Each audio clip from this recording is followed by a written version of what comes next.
Italian comfort food is all about warmth, tradition, and dishes that feel like home. Today, we're showing you some of the ultimate Italian comfort classics, from rich Marci-style lasagna to hearty pepper beef stew, and even delicate pumpkin-filled pasta. Let's dig in. Coming in at number 5, warm lentil salad.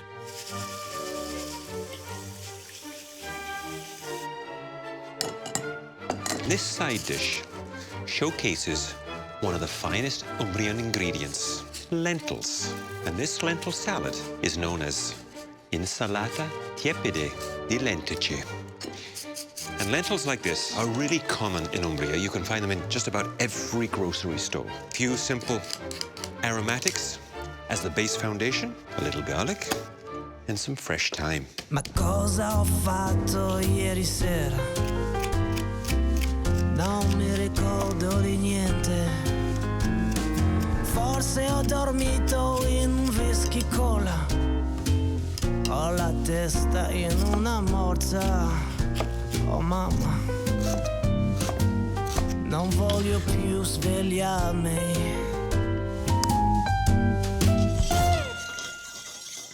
Now I've cut my veg fairly small, a little bit bigger than the lentils, but more importantly, they'll cook super fast, like the lentils do. So just a gentle sweat down on the carrots, onion, celery, and garlic, and a sprig of fresh thyme. Turn the heat down a touch, and in with my rinsed lentils. And just a little light vegetable broth.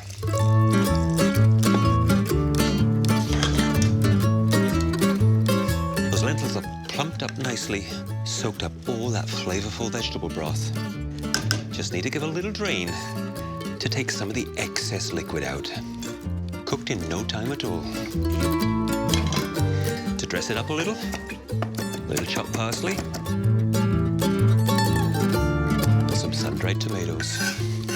A beautiful addition to a simple salad like this. And just look at the color. They're gorgeous. I think my lentils have drained enough. In they go. Perfectly cooked, but still holding their shape. A drizzle of olive oil. A hit of acidity with a little red wine vinegar brings things back to balance. Good crack of black pepper.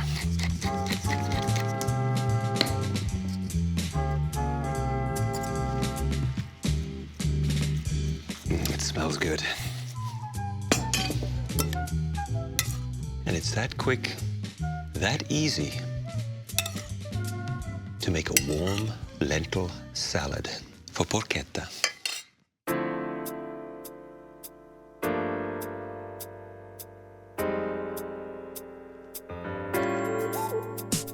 Look how plump they are. Taking the stage next, pumpkin-filled pasta. Soft, delicate pasta filled with sweet, creamy pumpkin, a perfect balance of richness and warmth.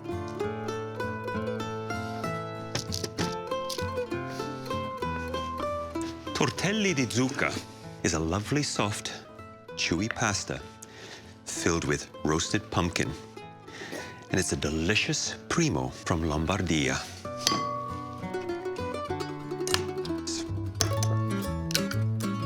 The technique to making a pasta dough isn't that complicated. Dry ingredients go down, mix thoroughly, and then you work in the wet ingredients. A little water,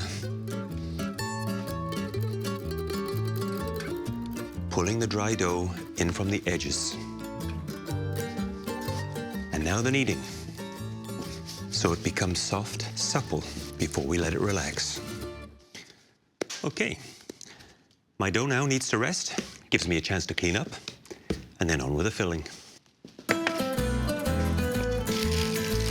My pumpkin has been slowly roasting so that it starts to really intensify in terms of all its juices, its sugary sweetness, while keeping that wonderful, bright orange color. And because there's a little extra moisture in this roasted pumpkin, I'm just gonna hang it in this strainer so some of those juices drain out. Because it's important to have the filling for the tortelli not be too wet.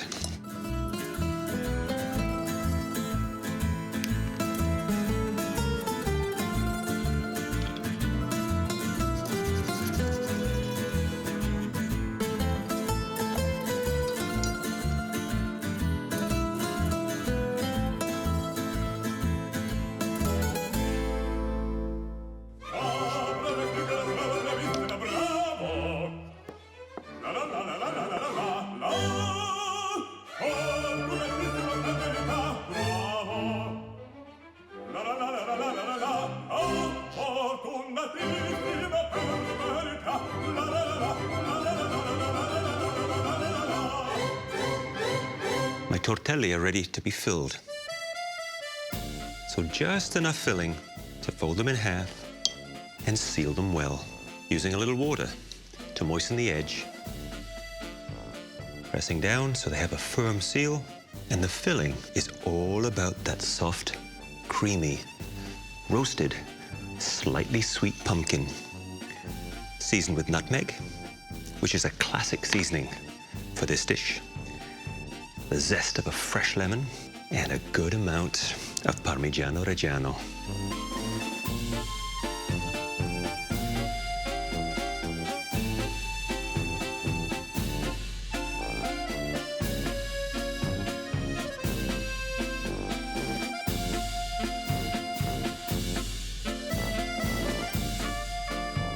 The sauce for the tortelli is really simple. Butter in a good hot pan, and wait till it just starts to turn brown, nut brown. That nutty flavor adds to the walnuts I'm also going to throw into the pan for a little crunch.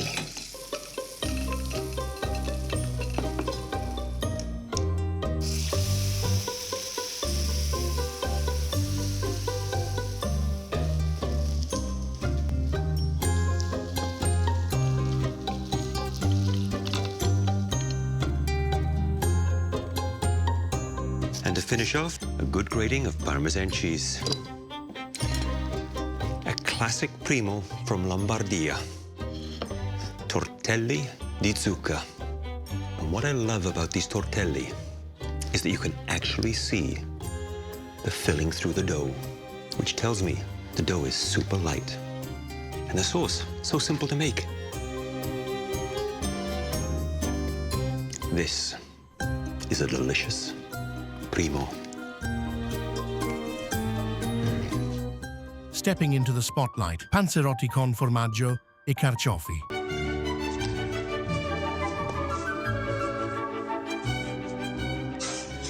Most of the wheat in Italy is grown in the Puglia region, and where there's wheat, there's pizza dough, as in artichoke and cheese panzerotti. Working with pizza dough, if you've never done it before, can be a little tricky. It's a fairly elasticy dough, with the tips of my fingers will help them stay in place and remain the size that I want them.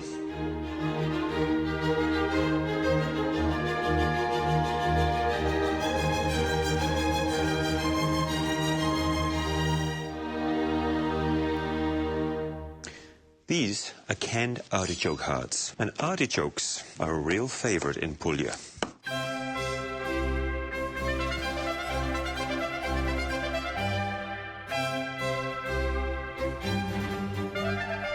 Fresh oregano.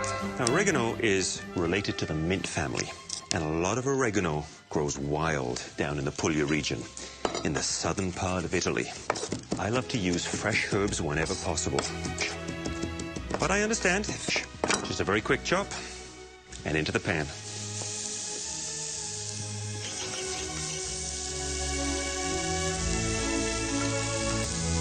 Okay, off with the heat. Now, while that's cooling, it's on to the rest of the filling. And this here is Caciocavallo, a cheese from the region of Puglia.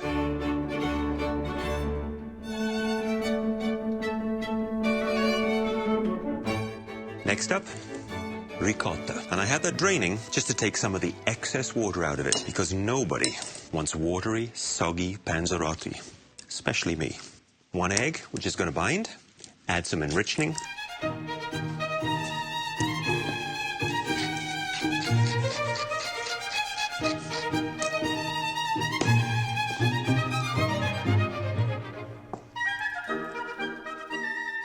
Artichoke time.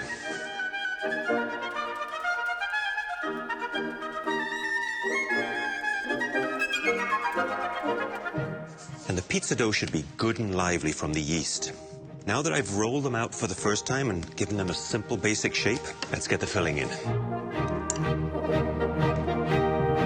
So to keep that filling in place, it's all about how you seal it. Working the edge with my fingers, ensuring I've got a really tight seal. And a little insurance policy with a fork.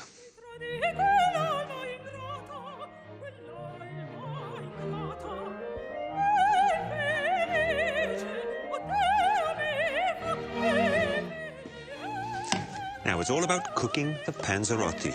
I have a shallow pan of oil because what we're going to be doing is shallow frying. And a pot of this size, I'd say 3, maybe 4. Don't want that oil to cool down too much, because if it does, what happens is the panzerotti will start absorbing that oil and become really soggy. And that's a no-no.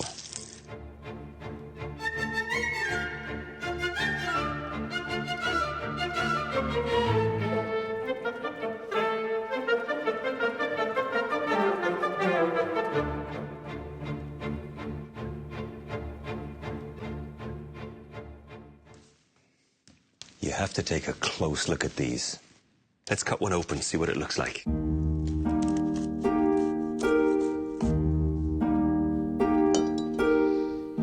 Look at that.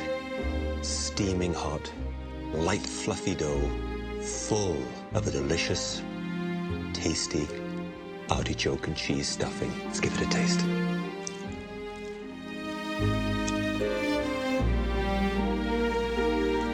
Beautiful, delicate artichokes, creaminess coming from the ricotta cheese, the stringiness from the caciocavallo, and that's all encased in this crusty, doughy wrapper. Up next in our countdown, pepper beef stew with fagioli all'uccellette. Slow-cooked, deeply savory, and incredibly satisfying. This is comfort food at its finest.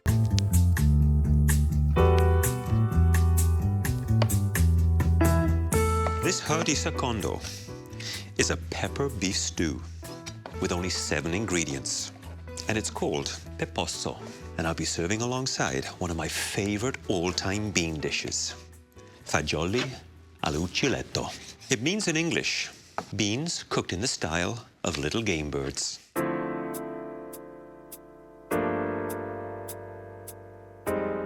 This beautiful stewing beef is perfect for this kind of dish, because it requires a long, slow, moist cooking technique, which is going to allow it to become lovely and tender, but still succulent and juicy. The predominant flavor in this beef dish is peppercorns, beautiful black dried peppercorns. Good handful into the mortar and just give them a little crush. Open up those flavors. At least 50% should be left whole.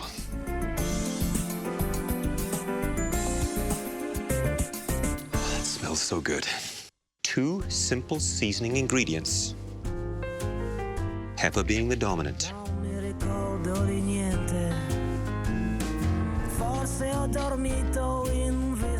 This next step is important. Good hot pan, you hear that sizzle? That's gonna get this beef to brown up, caramelize, and add a touch of color.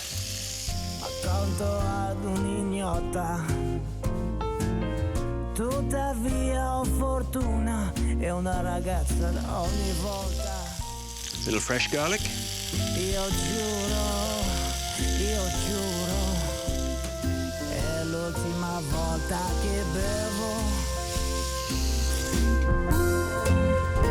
Io giuro, è sicuro, fino alla prossima volta. And as that sauce thickens and simmers, the beef slowly becomes tender. Now, this is Tuscan cooking, right? So it has to be Chianti when it comes to wine. Something big, bold, and red.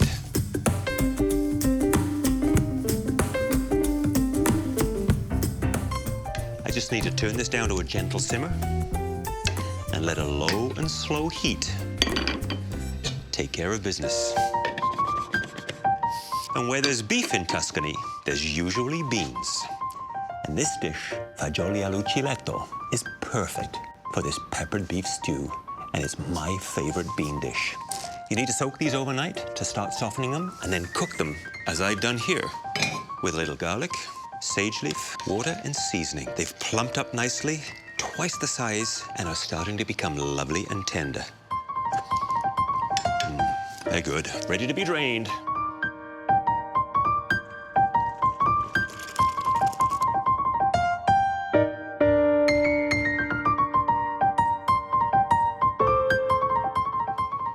Little fresh garlic, beautiful sage. In it goes. Add a few of my beans to the pot. broth. And this beautiful ruby red passata, strained tomatoes.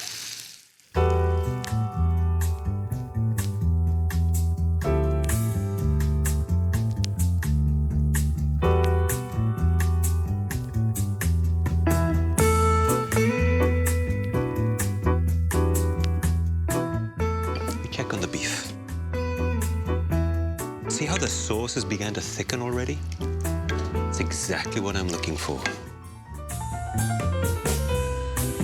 If that doesn't look inviting and welcoming, I don't know what does. Now for my beans. Fagioli all'uccelletto. A drizzle of olive oil, and my Tuscan secondo is served.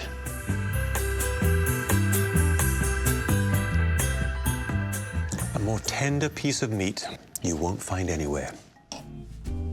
Fagioli, beautiful rosy red color. They are simply delicious. And taking the top spot, a true Italian comfort classic, Vinci's Grassi, rich, layered, and baked to perfection.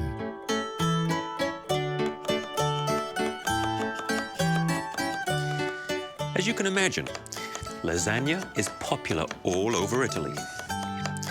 But in Le Marche, it's a little special. And anyone in the know, along with the locals, call it Vinci Grassi. And it's packed full of flavorful mushrooms and a beautiful, creamy white sauce. My mushroom of choice, portobello. Porcini mushrooms. These have been reconstituted, just in some water, and they will pack an incredible woodsy aroma. Squeeze out that juice, and this liquid here, we make sure we keep and use, because that too is packed full of great flavor. And these porcini just need a little chop. Beautiful. And this is pancetta. It is salt-cured pork belly.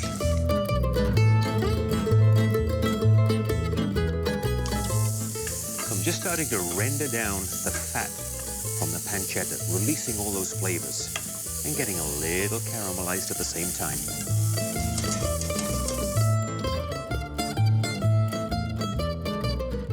See how that beautiful and brown that is? Rendering down that oil?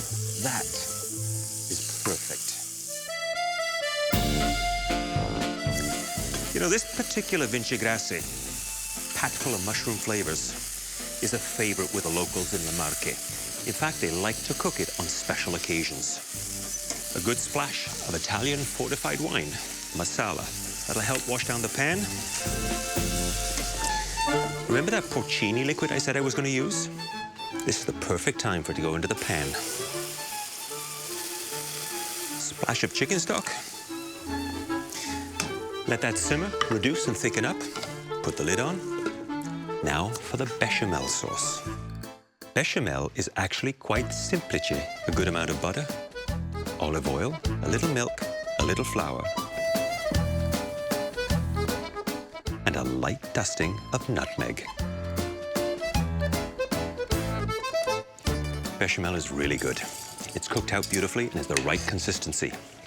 My ragu, pretty much the same thing, but I have some prosciutto left over from the artichokes, along with freshly chopped parsley.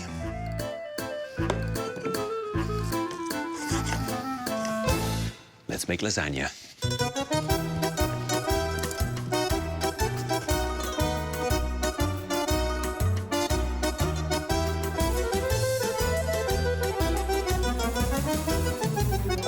And when you're building lasagna, and it comes to pasta, fresh is always best.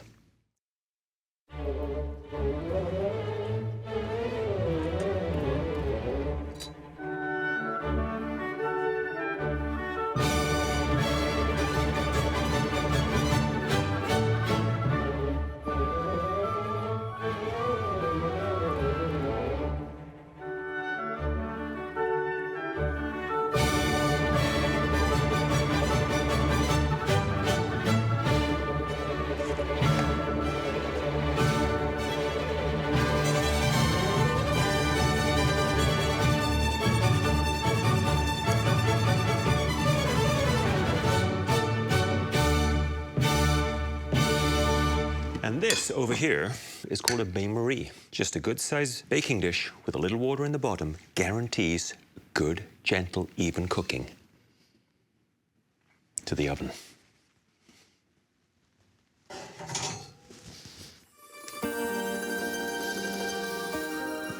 Now that's what I'm talking about. All brown and crusty on the top, little crunchy edges. Let's slice it open, see what's going on inside.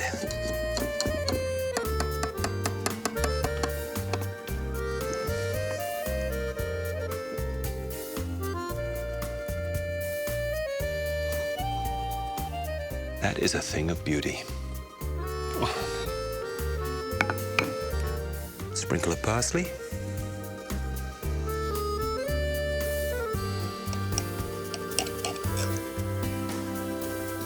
The dough is very tender.